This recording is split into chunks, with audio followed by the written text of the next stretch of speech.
बांग्लादेश में चल क्या रहा है? क्या वहां पर कोई पाकिस्तान और तुर्की की जुगलबंदी चल रही है? और भारत के लिए क्यों ये खतरे की घंटी के तौर पर देखा जा रहा है? सबसे पहले खबर की शुरुआत करते हैं बांग्लादेश से। बांग्लादेश की बात करें तो बांग्लादेश की सत्ता बदलते ही पड़ोसी मुल्क में भूचाल आ गया है।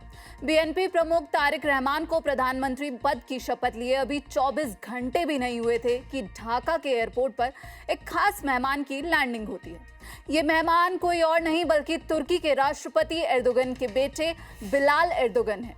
लेकिन सवाल ये है कि क्या ये सिर्फ एक औपचारिक मुलाकात है या फिर भारत के खिलाफ कोई नई साजिश? क्या बांग्लादेश की धरती पर अब तुर्की और पाकिस्तान की जुगलबंदी भारत के सामने नई रणनीतिक चुनौतियां पेश करेगी? आपको अब हम आज इस रिपोर्ट में बताएंगे। आपको बता दें, भले ही कट्टरपंथी जमाते इस्लामी सरकार का हिस्सा नहीं बन पाई, लेकिन उसने अपने सहयोगियों के साथ मिलकर यहां 77 सीट्स जीत ली हैं। अब जमात बांग्लादेश की सबसे बड़ी विपक्षी पार्टी है जो सरकार की हर नीति को प्रभावित करने की ताकत रखती है, और इसी ताकत को भुनाने के लिए तुर्की के राष्ट्रपति के बेटे बिलाल एर्दोगन अचानक ढाका पहुंच गए। उनके साथ तुर्की के पूर्व फुटबॉलर मेसूत ओजिल और तुर्की की एजेंसी टीका के चेयरमैन भी मौजूद हैं। तुर्की के स्थानीय पत्रकारों के मुताबिक किसी को भी इस दौरे की भनक तक नहीं थी। आपको बता दें, ये दौरा ऐसे समय में हो रहा है जब भारत और बांग्लादेश के बीच शेख हसीना को लेकर पहले ही तनाव बना हुआ है।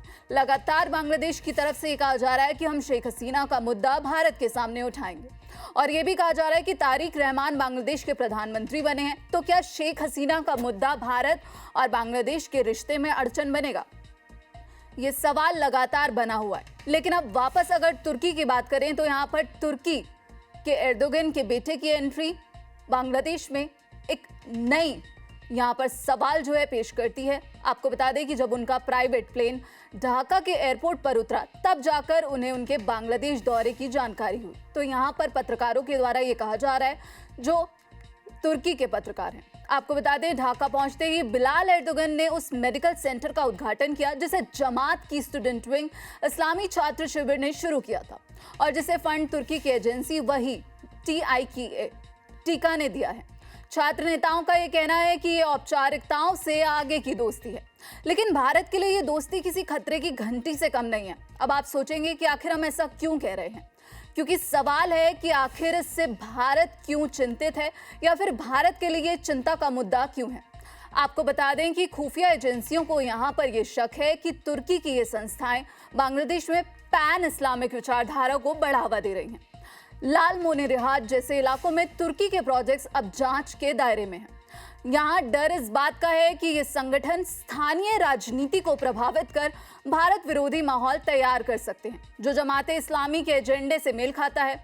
इस खेल में आपको बता दें कि तुर्की अकेला नहीं है। तुर्की का वही भाई जिसे कहा गया था पाकिस्तान, वो भी उसके साथ है। पाकिस्तान भी मौके का पूरा फायदा उठा रहा है। शेख हसीना की सरकार गिरने के बाद पाकिस्तान की खुफिया एजेंसी आईएसआई पर आरोप लगे हैं कि उसने जमात के साथ मिलकर तख्ता पलट में बड़ी भूमिका निभाई। वही शेख हसीना वाला मुद्दा।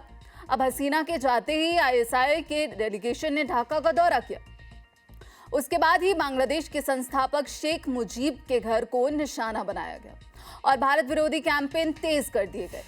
लेकिन अब यहाँ पर तुर्की और पाकिस्तान की जो जुगलबंदी निकलकर सामने आ रही है, आपको क्या लगता है? क्या बांग्लादेश में बढ़ता तुर्की का प्रभाव भारत की सुरक्षा के लिए बड़ा खतरा है?